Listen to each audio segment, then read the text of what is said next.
Social Security, payments, and preserving the program for future generations. Today we'll be highlighting the services that the Social Security Administration, that we know as SSA, provides to beneficiaries, while also discussing how we can improve benefit delivery and support the Social Security Administration employees who are working to serve our nation every day. The Social Security Act, crafted as part of a national plan to provide economic security for the nation's workforce, was signed into law in 1935. Social Security serves over 66 million Americans, the majority of whom are retired Americans and their families.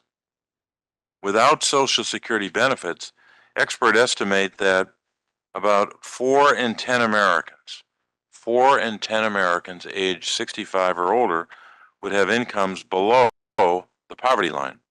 Over 2 million retired Pennsylvanians, including more than 76,000 here in Chester County, are receiving Social Security benefits according to SSA data from December of 2021.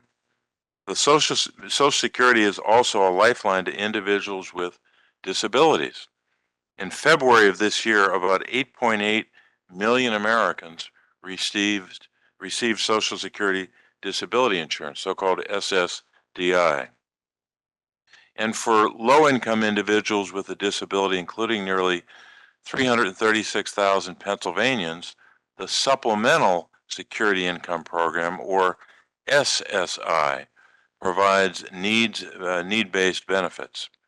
Social Security is there for Americans in times of hardship, but as our population has aged, the demand for Social Security services has outpaced funding for SSA. We must protect and strengthen Social Security so Americans of every generation can continue to access this lifeline. I've led multiple calls for increased funding for SSA to modernize and support its workforce. In August of this year, I sent a letter to SSA to request an update on the agency's proposal to simplify the SSI application and make it available online. In September, I reintroduced my Surviving Widowers, or I should say Widow and Widowers, Income Fair Treatment Act, or SWIFT Act.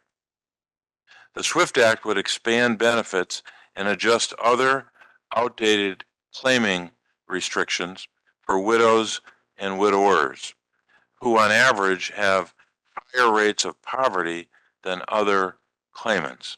With the SWIFT Act, over 1 million individuals nationwide would receive increased benefits.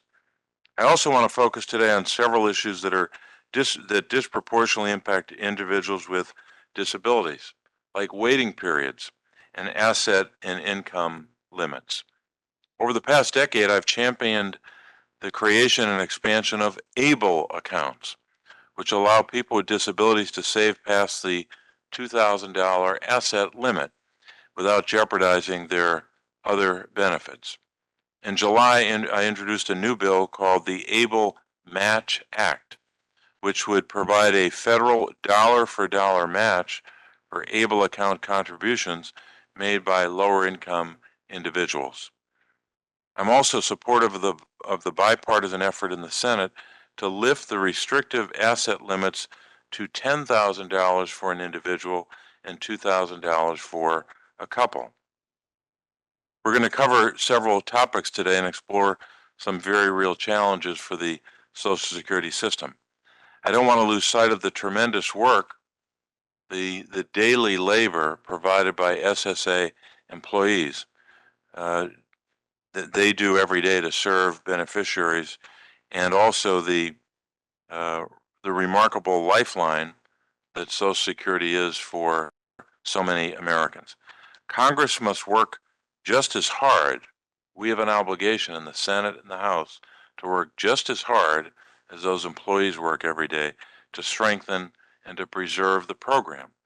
And the program is still under a lot of threats from very extreme members of Congress. I also want to highlight the services that my office provides to constituents.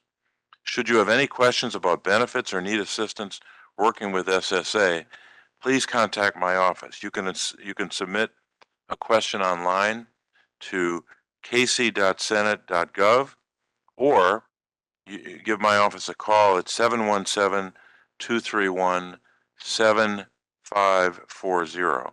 I'll repeat that again for those who might be taking notes. 717-231-7540. And we'll mention that number again later today. So now let's move to the introduction of our witnesses, and I'll do that and what we'll do is I want to make sure we're going to do introductions and then directly go into testimony, or we're going to do introductions first. I want to make sure we're doing this right way. And all introductions first. Okay. Well, let me start with Nancy Altman. Nancy, thanks for being here with us. Nancy is the president of Social Security Works and the chair of the Strengthened Social Security Coalition. She also serves as a member of the Social Security Advisory Board, a bipartisan agency established to advise the federal government on Social Security. Nancy, thanks for sharing both your expertise and your experience, and we're grateful you're here with us today. Our second witness is Ms. Jessica LePoint. Jessica is based in Madison, Wisconsin. She traveled to be with us, and we're grateful. She's the president of Council 220 of the American Federation of Government Employees, or so-called AFGE. AFGE represents 42,000 Social Security Administration employees. She's also the vice president of AFGE Local 1346, as well as its legislative and political coordinator. In addition, Ms. LePoint serves as a bilingual generalist claims specialist in the SSA field office in Madison, Wisconsin. So thanks very much, Jessica, for being with us today and for sharing your expertise and your experience with the committee. Our next two witnesses are Ms. Rowena and Ms. Hannah Sullivan from York, Pennsylvania.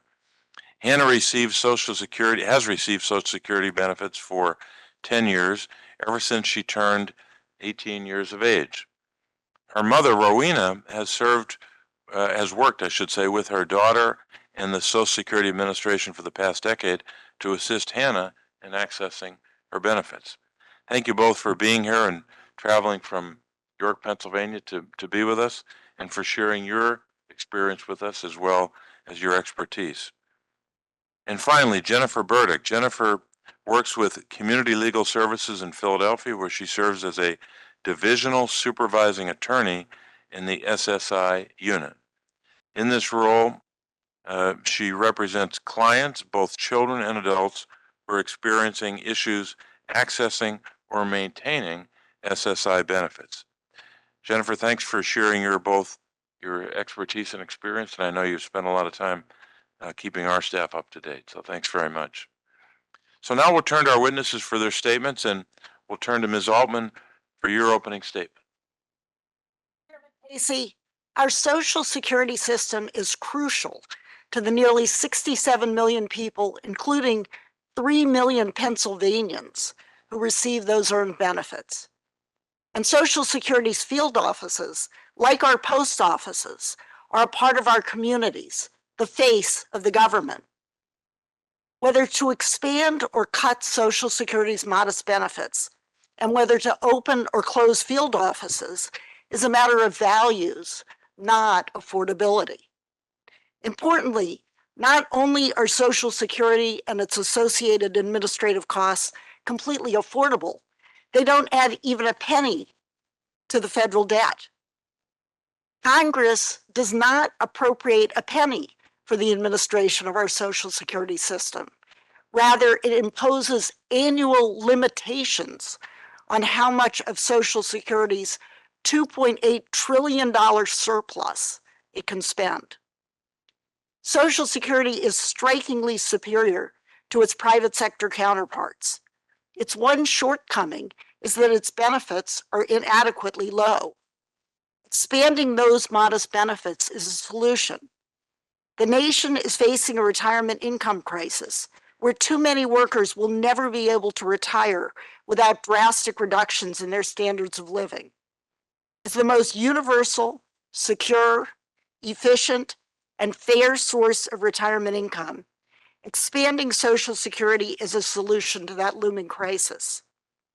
It's a part of the solution to the nation's large and growing income and wealth inequality, which is not only deeply destabilizing, but has cost Social Security an estimated $1.4 trillion in lost revenue in the past decade. Expanding Social Security also addresses the racial wealth gap and the squeeze on working families juggling the needs of their children and aging parents. Social Security benefits should be increased for all current and future beneficiaries. In addition, it should be increased in targeted ways. Chairman Casey, you are to be applauded for proposing targeted increases. Your SWIFT Act will improve the economic security of those devastated by the death of a spouse. Your Stop the Wait Act wisely repeals the 5-month waiting period for receipt of disability benefits.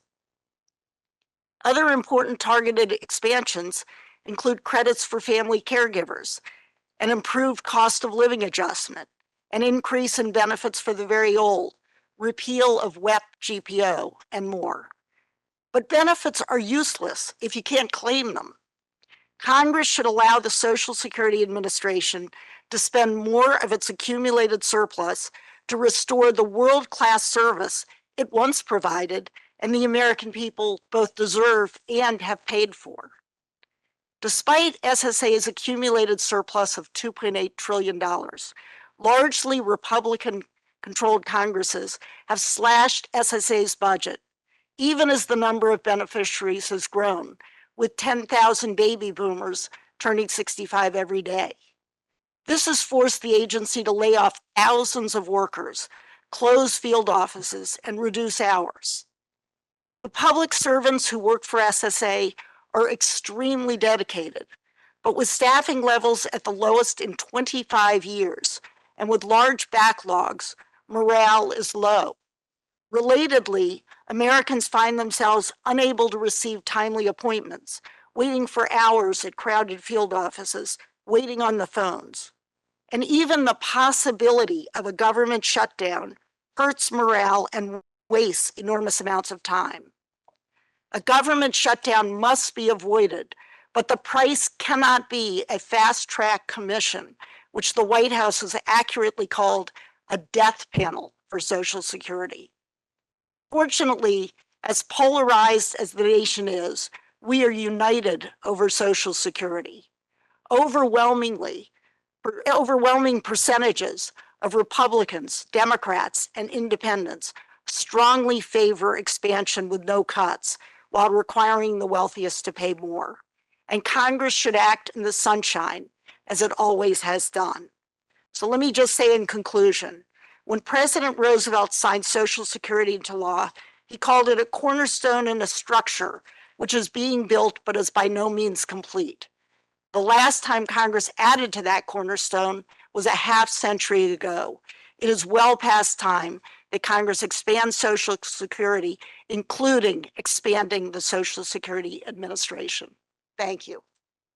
Thanks very much, Nancy, for your testimony. Jessica Altman, you may begin. Jessica LePoint, you may begin your opening statement. Thank you, Chairman Casey, for holding this hearing and inviting me to testify on behalf of 42,000 workers nationwide. I want to respectfully submit to you that Social Security is facing a full-blown labor crisis, one that is creating great hardship for the worker and millions of recipients that we have taken an oath to serve. This untenable situation has been festering for years. In 2010 and 2011, SSA was ranked second in best places to work. Now it is ranked dead last. Yet we still maintain second in public trust. Entering in 2023, SSA was dealing with its lowest staffing levels in 25 years. Employee turnover is now high in every corner of the agency, but highest amongst our lower graded workers, especially in the teleservice centers where employees start as low as $32,000 a year and work under extreme managerial pressure to keep pace with the 27 million calls annually coming from the public with a wide range of questions about our complex programs. In fact, in general, almost 80% of Social Security workers surveyed by AFGE believe that their pay does not reflect the importance, complexity, and volume of work they perform.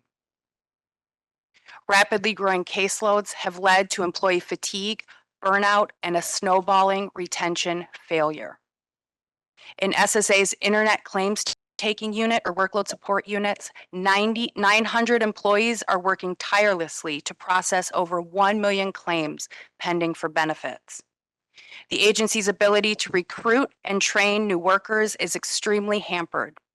Newly hired employees are rushed through the training of our intricate programs and feel unprepared and without adequate support.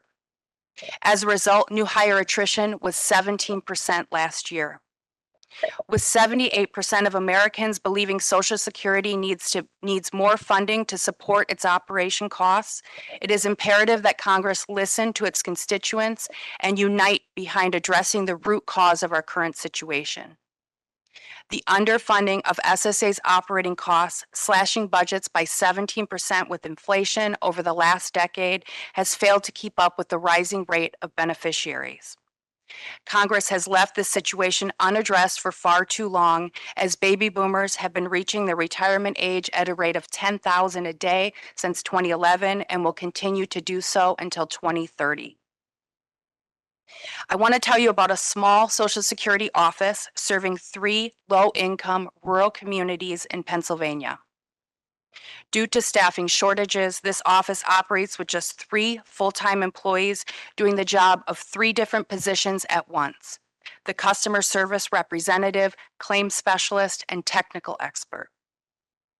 These 3 SSA employees who are claims specialists serve an average of 700 walk-in visitors a month. All day long, they grow fatigued, addressing growing public frustrations over long wait times for needed services and benefits. They juggle phone calls, walk-in customers, appointments, internet claims, Social Security card applications, records maintenance tasks, overpayment workloads, benefit reviews, incoming mail, and original proofs of vital records processing. The back-end processing of claims, including research on how to apply cumbersome rules and regulations, happens in between it all.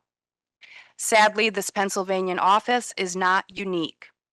SSA workers in offices across the state and nation are working through breaks and lunches to juggle it all.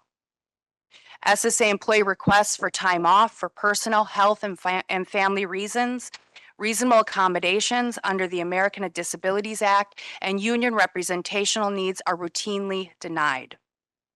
Due to managerial pressures to keep up with public demand, 70% of our members surveyed cite bullying as prevalent in their work environment.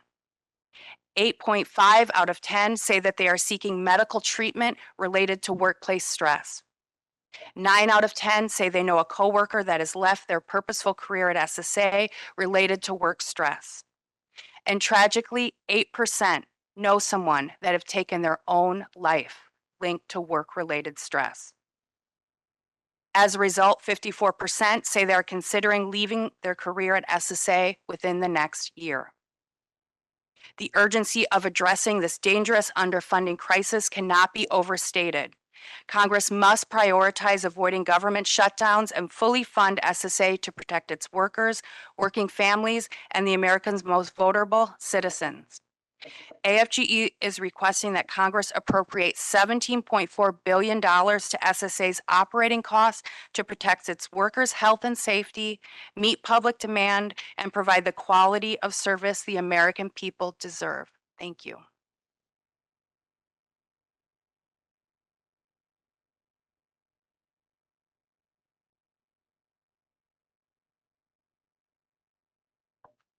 I was saying thank you for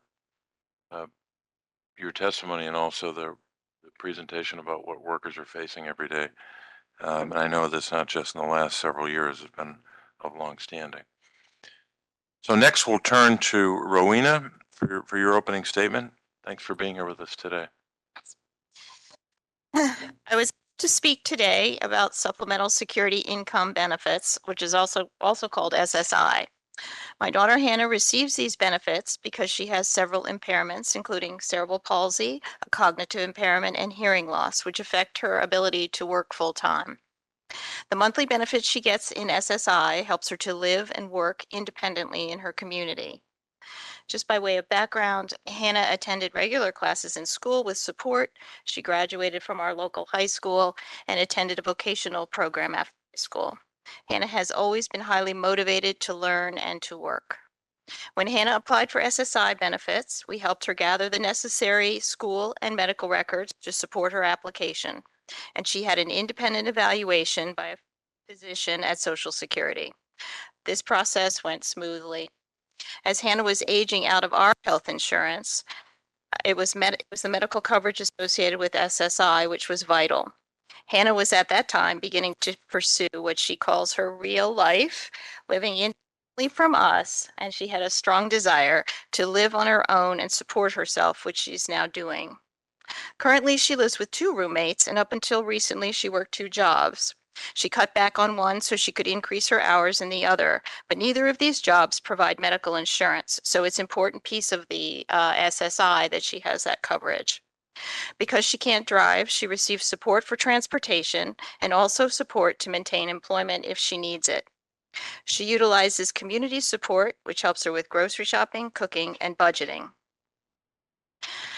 These SSI benefits provide a scaffold which enables her to sustain employment and live independently. If her income drops due to a medical issue, which it did a year ago when she had COVID and could not return to work for 2 weeks, the funds she received from SSI were her safety net that kept her bills paid when she didn't receive a paycheck. I help Hannah manage her finances, and I also help her understand the letters that she receives from Social Security. She knows that I'm concerned about 2 things: reporting her income accurately and tracking her resources so they don't go over that $2,000 limit. Income goes, Hannah reports her wages on the ssa.gov website with a coach. This is continually readjusted and is based on the amount that she earned from wages 2 months prior. Reporting has sometimes been a problem. Security's 1-800 number as directed to let them know that she has started a new job and to request that they update her employment record. The update was never registered, and Hannah continued to receive letters from Social Security that did not reflect her employment or her income. We had a meeting at the local office and they straightened it out. They told us that we really shouldn't rely on that 1-800 number, but we should direct any future updates directly to them. About a year, Hannah started a new job and her new employer accidentally underpaid her for several pay periods. We weren't sure on how to employer correct the error such that it didn't impact benefits. The employer's correction triggered an overpayment, and Hannah asked for a review and appeal. She filed the appeal and then received a computerized letter saying that she had no appeal and they would begin recoupment. Again, we didn't know what to do, and so we contacted the local Social Security office, and they told us to ignore the computerized letter. We were told it would take months to process. I'll note here too that Hannah is pretty active with the ssa.gov website, and that says that she doesn't have an overpayment currently, and yet she receives mail saying that she does, so that's inconsistent. For someone like Hannah with an intellectual disability and those of us assisting her, it would be helpful to have a contact person who could be reached in a timely manner when there's confusion. When we do talk to staff at our local office, they are informative, although it's usually a long wait to speak with someone who knows. I do find that the trainings that SSA provides through advocacy agencies or the public at large are very helpful. With regard to resources, if Hannah goes over the resource savings limit of $2,000, she is ineligible for SSI for that month. This can be hard to juggle between the timing of her paychecks and the payment of her rent and other expenses. We worry that sometimes she will have too much in funds from her wages and at other times not enough to pay her bills. I've been told that this resource limit of $2,000 has been unchanged for decades, while rent, utilities, and wages have all gone up. There are times when she has no control over what might put her over the limit, such as when she received a COVID stimulus check or she received a tax refund, both of which triggered an overpayment. In general, Hannah would like to work more hours if she could, but she is always concerned about that resource cap of $2,000, which inhibits her. For Hannah and many disabled individuals like her, supplemental security income is a vital safety net that allows her to be able to work, to live, and to thrive in her community and develop the skills she needs for true independence as she ages. Thank you for letting me speak today. Thanks very much. Thanks for sharing your story. Anna, Thank you. appreciate it. And we'll conclude now with our fourth witness, Jennifer Berdick. Thank you, Chairman Casey, for giving me the opportunity to speak today.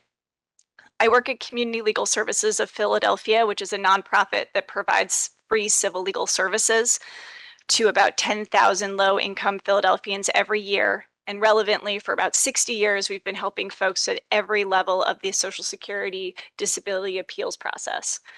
Now, today, kind of like Hannah's story, I want to emphasize the importance of the Social Security Disability Program and talk about some ways people connect to this program. And so one example I wanted to raise is one of my clients, LR. She was in her mid-30s working full-time as a housekeeper at a hotel when she started having frequent, unpredictable fainting spells. Out of nowhere, at one point, she even fell down a flight of concrete stairs at work. Her doctors eventually diagnosed her with an atypical form of postural tachycardia syndrome, otherwise known as POTS. And because of the risk of injury, they recommended she stop working. And her employer agreed she was a safety risk at work. So imagine she went from working full time to out of nowhere having no idea how she was going to pay rent or put food on the table for her kids. Now, fortunately, she learned about SSI. And when she was approved, she ended up getting about $700 a month and $7,000 in back benefits, which is a modest benefit, but it was enough for her to stay in her house with her kids. So how do you connect to these programs? Sullivan's just talked about Hannah's experience. And I will say that, if you have a long work history, you can apply online at ssa.gov. Now, as Senator Casey pointed out, in all other circumstances, if you're looking for SSI, there isn't yet an online application. So you have to call or somehow schedule an interview in order to apply for benefits. There's a couple of ways to do that. People can call their local office or they can go to their local office, but as many of folks have testified, due to severe underfunding and understaffing, if you're calling, you should expect a long hold. And if you go to your local office, they probably won't be able to do the interview that day and will ask you to come back another day. So recently, we've been recommending that applicants use SSA's new protective filing tool to apply. This is an online tool. It's very brief, and when you fill it out, your local field office will send you a notice with the date of your interview. In addition to being a little easier, the application is considered filed as of the date you use that tool. So when people ultimately be found eligible for benefits, it may provide them access to more benefits. Now, I also always recommend people take a few minutes to prepare if they are applying for disability benefits. This is really critical because whenever that interview happens, SSA is going to ask a lot of questions, and I've watched lots of people over the years forget very critical information just in the heat of the moment. So it's really helpful to take a few minutes to sit down and collect any information about any medical conditions. That includes diagnoses, but also any treatment, ER visits, doctor visits, therapy visits. I think it's interesting that people often forget the hospital visits more than anything else.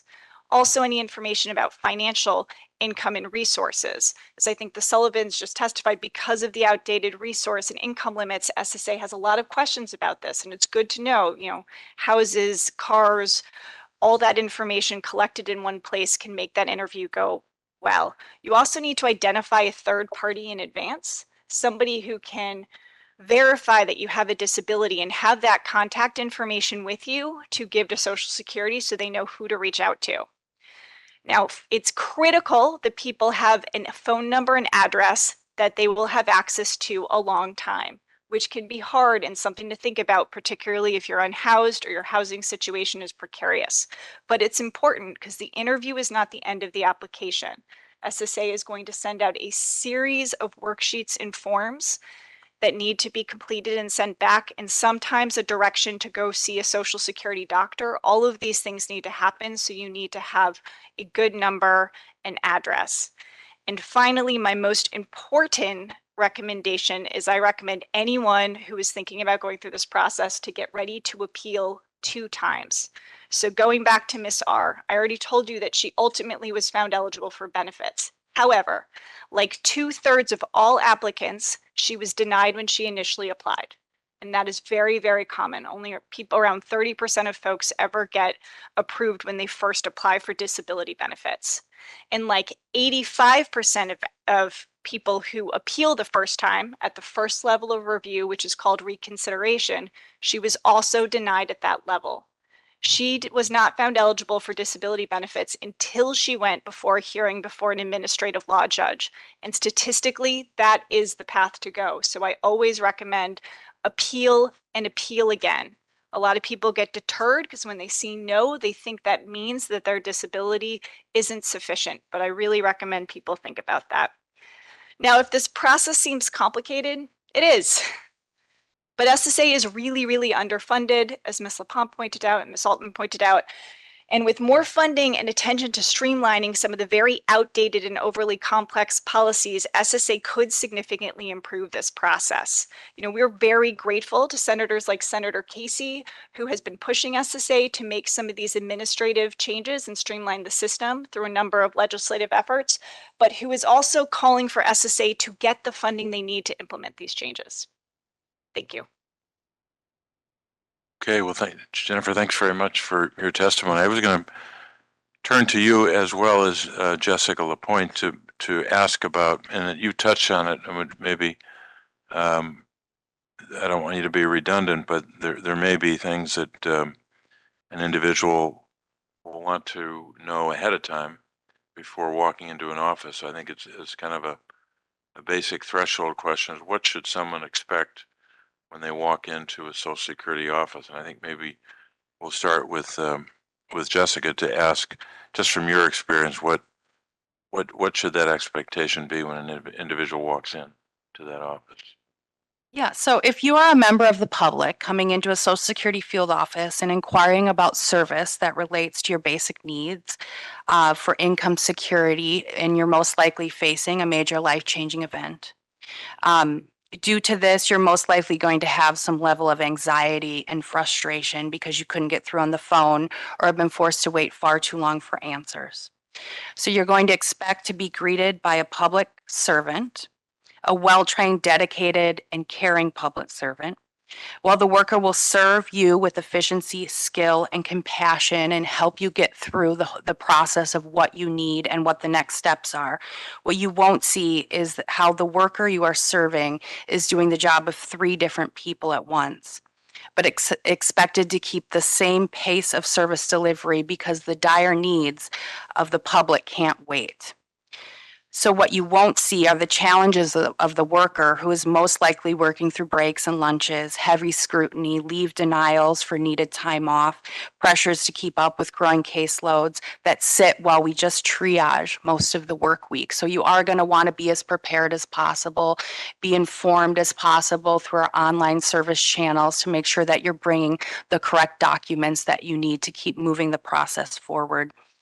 You also will not see the stress that the worker feels day in and day out, stress that keeps the worker up at night, because every item pending on our desk is a human being waiting and that is depending on us for their case to be handled.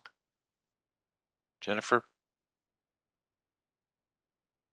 I really appreciate all those observations. And I think just reiterating, I think on the claimant side, making sure you have the information about your condition in your life with you is really important. people are experts in their own lives, but that doesn't mean you know everything all the time. You know, many of us walk around with phones or other things to help us remember information. It is really helpful when you go into the Social Security office to just have all that stuff at the ready. So for example, Social Security will routinely ask about, you know, where you've gotten treatment, but also the name and the address of the doctor you go to. Not everyone knows the name of the doctor or medical provider, particularly these days, now that a lot of providers and groups, but getting as close to that information as you can is helpful. It's fine if you don't have the name, but have the address, have the phone number. Think about the therapist. If you see a counselor at your church, think about having that information too. As much as you can have with you at the time can make those interactions be overworked. Claims representative like that much more efficient and quicker. It's also important to understand that in some such situations, Social Security may ask for you to have an original document with you. You can see online when that will happen, sometimes marriage certificates if you're trying to get benefits off of another person's history. Just try to know in advance when you're going to need those and bring them. It's hard. There's really no way to get around some of those requirements. Thanks very much. I'll now turn to Marina and Hannah to talk about the experience you've had, because I think initially you said, I'm paraphrasing here, but you spoke positively about your initial experience obtaining benefits, and at that time a minimal wait time between submitting your application and receiving benefits. In the 10 years since Hannah's initial application, Social Security Administration has faced, as we've heard repeatedly this morning, significant challenges the workers have, and as we continue to invest and make attempts to get more funding to invest in staffing, training, modernization, we've got to ensure that beneficiaries can receive the best quality service possible.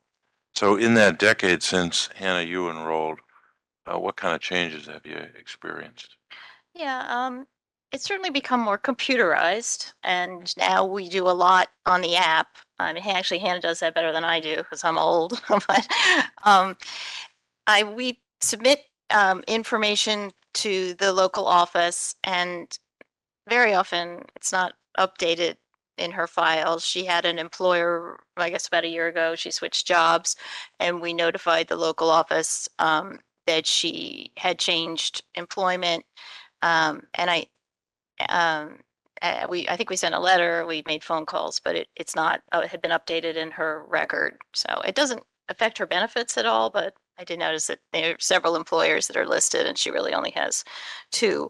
So there's that. I guess I don't know to what extent I need to really push in with that accuracy because it doesn't affect her, but it is kind of an ongoing thing.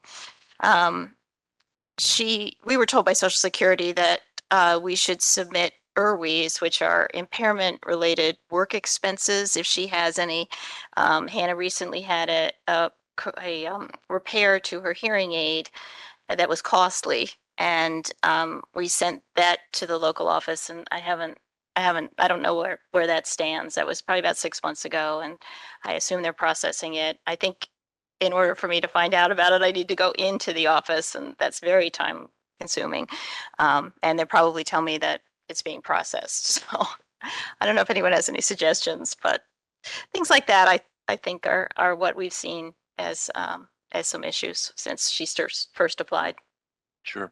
I think while you ask that question, we should, if there are any suggestions about that. I mean, I wish I could say this is an uncommon story. I think one of the hardships right now is because of the understaffing. There isn't a secret number. Office has had to resend in the same applications it's uncountable. You know, I frequently will send a letter, fax, call to follow up. Fax, okay. And you do all those things, and it sometimes takes and it sometimes doesn't, which puts a very big burden. It's very time consuming for you to call and follow up on all these letters, but it is the best way to do it these days. Yeah, I found with Social Security generally, and the interactions that I've had, that when I get to the right person, they're really very, very helpful. And that's always a good thing. Just takes time. Yeah, Jessica, I'm going to continue with that line of questioning, your own experience, where you've pointed out today very specifically the impact on workers, which is substantial, substantially adverse impact on workers because of underfunding. If you could carry that forward one step further to the impact on beneficiaries. Absolutely. So over the last 10 years, you want to talk about the deterioration. So we talked about over the last 10 years, the deterioration of staffing levels, the quality of training, unfortunately, the customer service deterioration. Those are the biggest challenges that we're facing as beneficiaries have increased by 25% and staffing levels have decreased by 15%. Classroom style training, for example, has been replaced with self-paced videos, which are a disservice to the new hires who ultimately feel unprepared and unsupported and end up just quitting because they don't know if they can handle being a part of the Social Security Administration for their career. So this has all caused significant delays in public service. Since 2018 alone, initial disability claims processing time has increased by 99%, going from 3 months to now 7 months to await for initial disability decision, and then you double that or triple that or quadruple that until you get a hearing. Average public wait times for calls to be answered at the 1-800 number have increased by 115%, going from 20 minutes to 43 minutes on average wait, and that's much higher during peak times. Our phone systems are in desperately need of replacement. They're antiquated and inefficient. And inadequate. So you don't have like a feature where it would tell you how long you'd be waiting on the phone. So a lot of callers give up. You don't have like a polite, we'll call you back, like most call centers have nowadays. So customers are just forced to wait and listen to elevator music for an undetermined amount of time, or they'll encounter like a systems crash, for example. I know OIG did a study on all the systems crashes we had during the pandemic. So we need the funding to replace our technology so that SSA works better for the worker and the customer that access our services. A 2020 GAO report shows that about 10,000 Americans a year file for bankruptcy, and another 10,000 are now dying while awaiting a determination of their benefits through the hearing level. So that's the real impact, the most devastating statistics that we have on the impact of the customer. I would like to mention a positive change over the last decade, and ironically, because of the pandemic, as we have increased our virtual service delivery options. This has proven to match the growing needs of the public who no longer want to or need to come into the office for in-person service, like Hannah would rather use an app or internet services, and that matches the aging baby boomer population as well, as 78% of them have been online since 2013 and are online more than millennials at this point. So we want to continue to get the funding to improve our virtual service delivery options. We think that that's a solution. And also, just for emphasis, I want to make sure I understand. Can you give me that 90% number and that plus 100% number again? Yeah, 99% is the figure since 2018 alone that has gone up to wait for an initial disability decision. So in 2018, you waited about 3.4 months, and now you'll be waiting over 7.2 months. And if we don't get funding after this continuing resolution expires in mid-November, that's going to go up even higher. Agency sources are saying by 30%. So you could be waiting as long as 9 months to get a decision. And then the other number was? The other number was 115% is the average wait time since 2019 for calls to be answered on the 1-800 number. Going from 20 minutes to now 43 minutes. Well, that gives you a direct sense of the beneficiary impact. Also, I wanted to make sure that Nancy Altman, if you had, based upon your experience, anything you wanted to add to this? Yeah, let me part add of the discussion. something that I think is important. As you know, the agency is without a Senate confirmed commissioner. Right. And in fact, every Senate confirmed commissioner since 2001 has been a Republican. In the last 40 years, only 8 of those years has there been a Senate confirmed Democratic leadership. Some of these, and that's brought a number of lower level appointees that the Social Security community actually thinks are hostile to Social Security or interested in privatization, think government doesn't work and all of that. And and that's brought some anti-union animus that's affected the workforce. It has caused a lot of harmful regulations. Let me talk about just 2 things it's brought. One is even though the law requires, Congress has passed law, the president signed it into law, that every year, every worker 25 years or older gets an earnings statement. That's very important for all kinds of things. It informs people about disability benefits that they might not otherwise know about. It has provides their earnings statements so they can correct them if there's a mistake and so forth. It was a Republican commissioner who claimed it was on budget grounds, but it really does not cost very much money. That should be reinstated. And another is there's a real emphasis on fraud and continuing disability reviews and that sort of thing, when, of course, most Americans are honest. They are claiming benefits because they've earned them. And the focus really should be, as it was, as Franklin Roosevelt wanted it to be, and the first commissioner talked about it, it's really you're helping people receive the benefits they've earned. I appreciate that, and I wanted to go back to Jennifer to ask about the kind of the navigating the difficult process that people undertake. I know in your testimony you mentioned that you assist clients through the Social Security disability application process. We've heard from Pennsylvanians it can be difficult to navigate, as you and others have made reference to, because of the funding constraints that we've heard about today. SSA staff face really overwhelming workloads and are unable to guide each beneficiary through the process.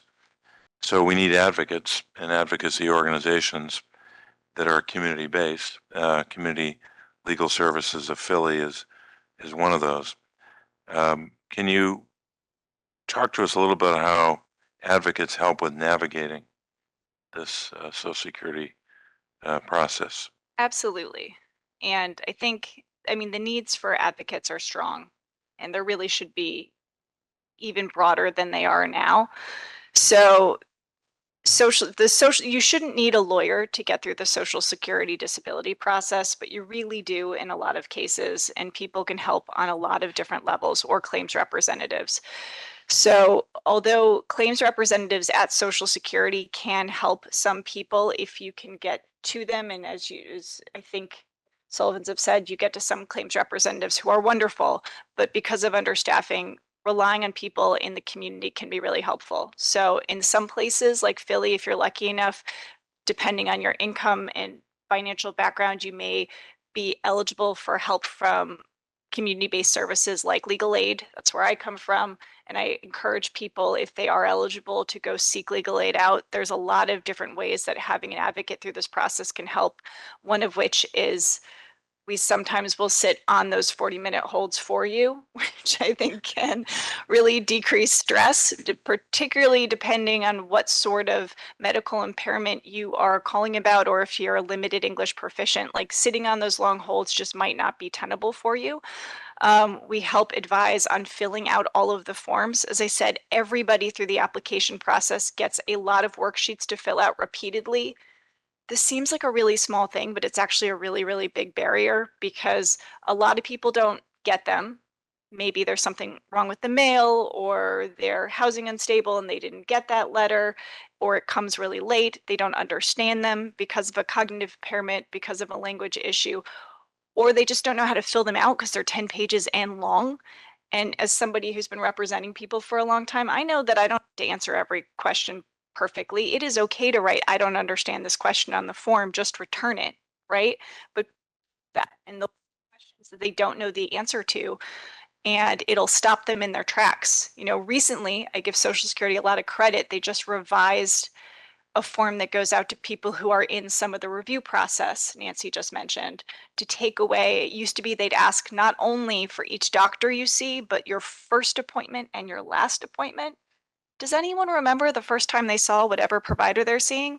No, but I just wouldn't fill it out as someone's representative and understand that I don't need to. But a lot of people I worked with, that would stop them in their tracks. They would spend hours trying to call their medical provider, trying to get that date, or sometimes say, I didn't know the answer, so I didn't return it.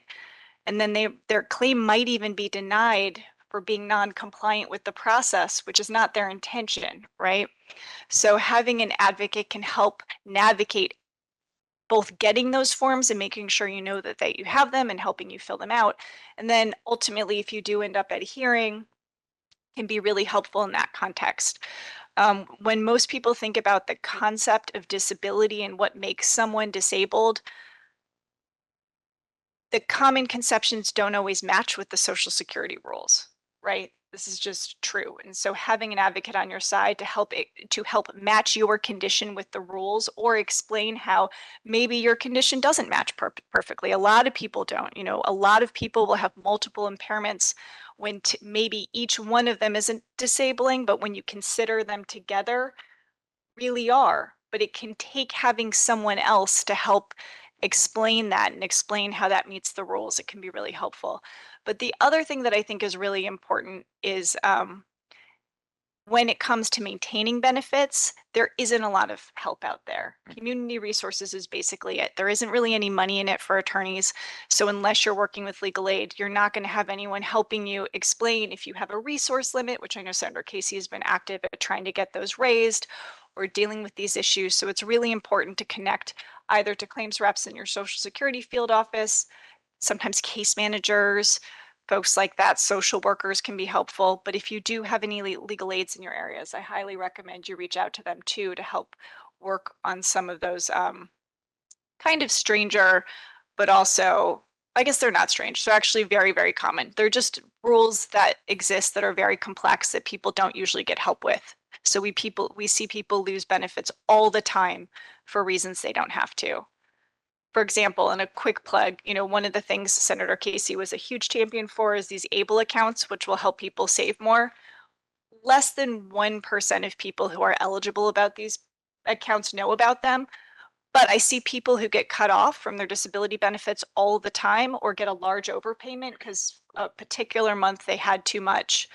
That's the kind of thing that if someone was able to tell you right away that, you can put resources in an ABLE account, that will protect you from losing your benefits if you have to save up for something. Say you need to replace the hot water heater in your home, you're going to have to save more than $2,000 to do that. But while you're saving, under Social Security's rules, you would lose access to benefits. So there are all these little tips and tricks that people shouldn't need help to access, but in reality they do. And if people are facing these issues, I encourage you to reach out. Social Security has good resources online. Community partners can really help. These rules are unnecessarily complex, and it is not, you should really think about getting, help from people who know these rules really well. Oh, sure. Can I say Sure. something about the ABLE account? I didn't mention it, but that really has been just a terrific benefit to Hannah, because it allows her to save, and it's excluded. That account is excluded as a resource, and we contribute to it regularly on her behalf, my husband and I, and then she contributes to it when she can. And we review it and think of it as her retirement account, which really gives us some sense of security. So I know you were very active with that. Certainly thank you for that, because that really has lessened our stress. Well, thanks. I hope we can do more beyond the initial two pieces of legislation that relate to ABLE. We've got more work to do to expand it, and we appreciate those who have had some experience bringing that experience to light. I wanted to turn to both Nancy Altman and Jessica LePoint for maybe kind of turning the tables on this funding issue. If you could walk through what the world would look like, both for the worker who's been badly invested in over many years now, and the beneficiary and the impact on services. Turn it around and kind of highlight for us, what would it mean to have more funding? In other words, if we had adequate funding, what would that look like for both the worker and the beneficiary? Let me start, and Jessica, I know we'll have lots of important points to add. One thing to be clear about is that a large percentage of Social Security's costs go up every year. They're based on their salaries, their field office rent, and so forth. So even level funding is a cut.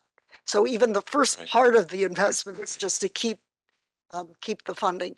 But on top of that, the Social Security Administration is really the face of the government, and it's where people go at real times of stress and vulnerability. And so ideally with more funding, what's been hurt, because it used to be the top place where people wanted to work. It was the agency that people really appreciated.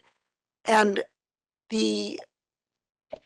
there used to be a real premium on training. In fact, in the very early days, every worker at Social Security was flown to Baltimore and trained and told the mission and so forth.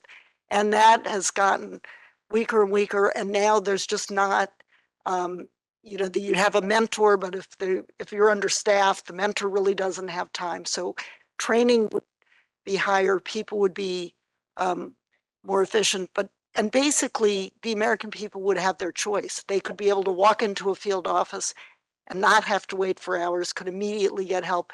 But if they preferred to go online, they could go online and have it worked out online, not have to have a follow-up and so forth. So funding really is the key, having more money. There's another piece, Congress has a role as well, and that is there are various things that can be done to simplify the programs to make it easier to administer. And some of those changes would reduce administrative costs, but there's a lot that can be done. A big part of the problem is the agency has been underfunded for too long. So just to underscore again the underfunding, there's more than one ways to starve a program. So the consistent underfunding that fails to meet public demand, like we've seen for the last decade, the gutting of SSA's budget all at once, like what we saw when over 190 members of the House tried to do in September when they voted to slash SSA by 30%. That would be a complete collapse of the Social Security program, and that's a real threat that we're facing today. And then there are the impacts of government shutdowns, threats of furloughs, and the federal pay gap, which now sits at 24% with work in the private sector. So workers are being forced to abandon their careers just to make ends meet because there's this constant insecurity about our income and our own paychecks. So let me just be very clear, there is no SSA without the workers and the workforce. So that's why AFG is asking for timely funding to avoid a shutdown and an additional $2 billion over the president's request for FY24, or a separate funding package of $10 billion over the next year like the IRS got with the Inflation Reduction Act. We need to have at least an additional 10,000 workers added to the workforce, and that's at least to meet growing public demand, and an upgrade, as I mentioned, to the antiquated and inadequate technology that we're being forced to work with on a daily basis that offers a lot of frustration. As Nancy mentioned, improving our training models, get back to the classroom style models with teachers and available mentors. Recruitment and retention pay would be great. That would go a long way for our ability to retain and recruit new workers like the federal prison system's got, which we are like them in terms of morale, the lowest morale in federal government. Position upgrades. So every SSA worker just goes up a grade from GS 8 to 9, 9 to 10, 11 to 12, 12 to 13, since by 80%, as I mentioned, we don't feel that we're being paid adequately due to the volume, complexity of work that we do. Better technology, as I just mentioned. All of this will in turn improve the SSA worker morale and then improve customer service. I'm sorry, if I Sure, could just add sure. another thought that came to me, that a few things that, again, were done in the past and more funding would provide. There used to be mobile offices where in rural areas, so you didn't have to travel miles and miles. There was a mobile office that would go around. That was eliminated because of the budget crunch. And I mentioned the earnings statement that really is a valuable resource that goes in gets mailed in. You don't have to think about it. Those increased funding would definitely allow. Maybe for purposes of time, I know we have to wrap up, but maybe I'll ask a final question for anyone who wants to weigh in. We obviously have a need for increased funding. I think that's pretty self-evident after the testimony today. And we also want to emphasize as well the essential nature of these benefits for Americans. There's really no way to calculate the positive impact of Social Security on the lives of so many Americans. And if we're going to claim we have the best, try or attempt to claim we have the best system in the world, we have to invest in the workers. These employees help this happen every day. They work under adverse circumstances, and they deserve the recognition that is not accorded them for the hard work that they do. So let me start with both Rowena and Hannah. If you could tell us what receiving SSI has meant for you and your family, and how it's impacted you. Annie, you want to take that one? It helps me pay my rent. It helps me get transportation to work. And it pays for my groceries and the things I need. So transportation, rent, groceries, that's a lot, right? And also I wanted to open up to the rest of our panelists, if just by way of concluding remarks, if you wanted to weigh in on that question or anything else you want to bring to our attention. Maybe we'll start with Jennifer. Thank you. The thing I want to highlight about the importance of Social Security is that, you know, it is the program that lifts more people above the poverty line than any other program. It's also pretty unique, is it's one of the few benefits that gives people cash. You know, when you think about trying to prevent poverty, trying to give people grace to deal with either disabilities or retirement, people know what they need best, and they can do that with cash. Healthcare is extremely important as well. And, you know, there's SNAP benefits. There's a lot of other programs that provide particular things, but one thing that makes this program essential and unique is it gives people the cash they need to make the decisions they need to in life. And it's essential. You know, we live in a cash economy. That's what people need. Thanks very much. Maybe, I don't know if we want to go to Jessica first and then conclude. We started with Nancy, we'll end with you. So I'll take it personal for a moment. My father died when I was 9, and I was on Social Security as well as a young child.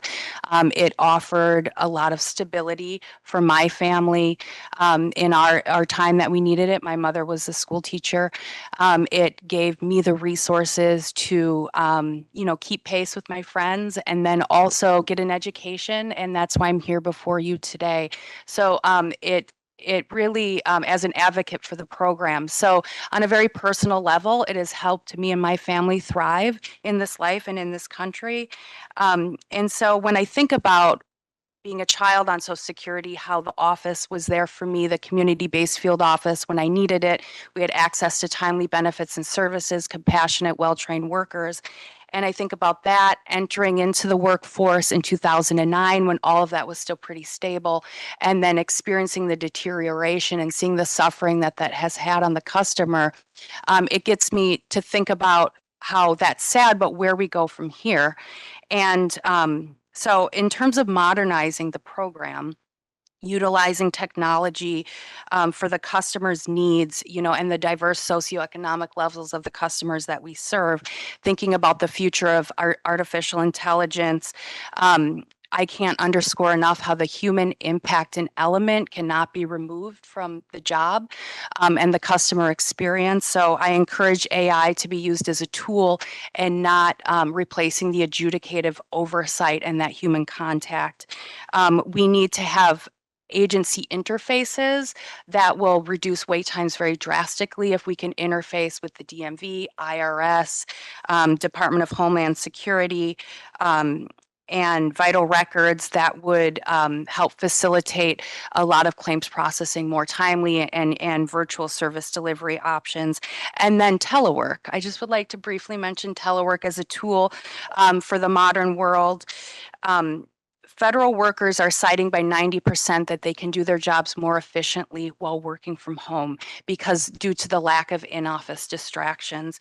Telework is an incredibly great tool to save the worker money by about $6,000 a year in their own budgets, as studies are showing. It saves the agency money by $11,000 a year per worker. It increases productivity, as I mentioned, reduces the carbon footprint, and allows for the continuity of service delivery in times of emergency office closures. So being able to expand our workforce so that we do not eliminate those in-person community field offices, but just increase the staff so more of us can work in an environment conducive to productivity from our homes while we have enough staff servicing the front windows for the most basic dire needs of the beneficiaries that walk in, we really think is a way forward. As Nancy mentioned, getting a permanent commissioner confirmed by the Senate very quickly here is going to go a long way. So we hope to see that happen. And then funding SSA to meet public demand. Once we do the customer service fix, which we think can happen pretty quickly when we get the right leadership in place and the right funding package in place, then the solvency issues would be much less of a heavy lift for Congress to tackle.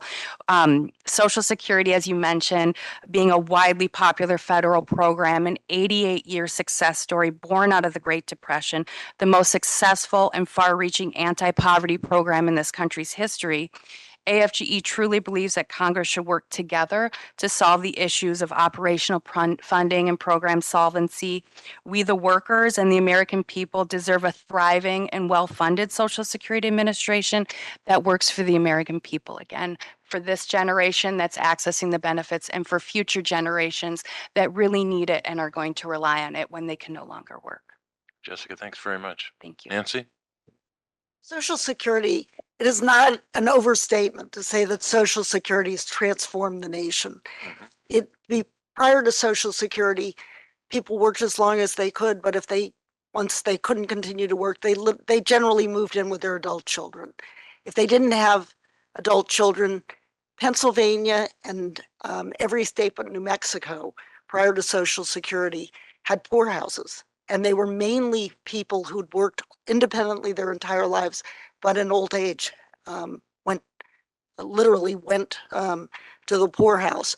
Orphanages had children who had living parents, but one parent had died and the family couldn't continue to keep them and it had to be split up. There's stories of people with disabilities in front of churches begging because they had no way to support themselves. All we have to do is look at recent events, COVID, which disproportionately hit older people, and many people had to retire early. Social Security was there, did not miss a payment. In fact, it's never missed a payment. One of the big differences between the Great Recession in the late 2008, 2009, and the Great Depression is that hidden in the shadows of the Great Depression, with 1 out of 3 people out of work, were not only their dependent children, but were their aged parents. Interestingly, during the Great Recession, when the joke was that 401ks became 201ks, Social Security was always there. And in fact, there were older people who were able to help their children who were unemployed. So it's really transformed the country, the nation. We can afford it. It's there. I thank you for your important support of it. and your proposals to improve it. And I think it will get better. The American people, as I say, as polarized as we are, we're not about Social Security. Thanks so much. Appreciate it. I'll just have some closing comments and then we'll wrap up. I'm grateful for all of our witnesses and the testimony they provided and the experience with which on which I should say that testimony is based. It's not something they've just recently acquired knowledge about. They've lived it, either as advocates or in their own personal lives. We all know, as we've said in different formats and fashions today, Social Security is critical to supporting the independence, the economic security of millions of Americans, actually more than millions, tens of millions of Americans, including older adults, children, and people with disabilities. There's a reason that the Social Security Administration ranks very high in public trust. It's essential that Congress maintains its promise to the American people and works to both preserve and to protect Social Security. We should also work to strengthen benefits and ensure solvency so that no one falls into poverty. Social Security continues to be the nation's most effective anti-poverty program and the foundation for retirement security. The number of beneficiaries have been growing each year, as we've heard, and yet the Social Security Administration has been starved of resources, and it's at its lowest point of staffing in 25 years. Persistent underfunding has led to this understaffing, resulting in significant backlogs and delays for benefit determinations. Underfunding has also prevented SSA from modernizing to improve their operations and strengthen the delivery of benefits. Social Security is a lifeline, a critical lifeline for so many Americans, and they can't wait months for a determination, and they can't wait months to receive their benefits. Recipients of Social Security are entitled to the best possible service, and employees, the workers at SSA, deserve better working conditions that will enable them to deliver that high quality service. Congress needs to take action to adjust some of these outdated policies that just don't make sense for modern beneficiaries.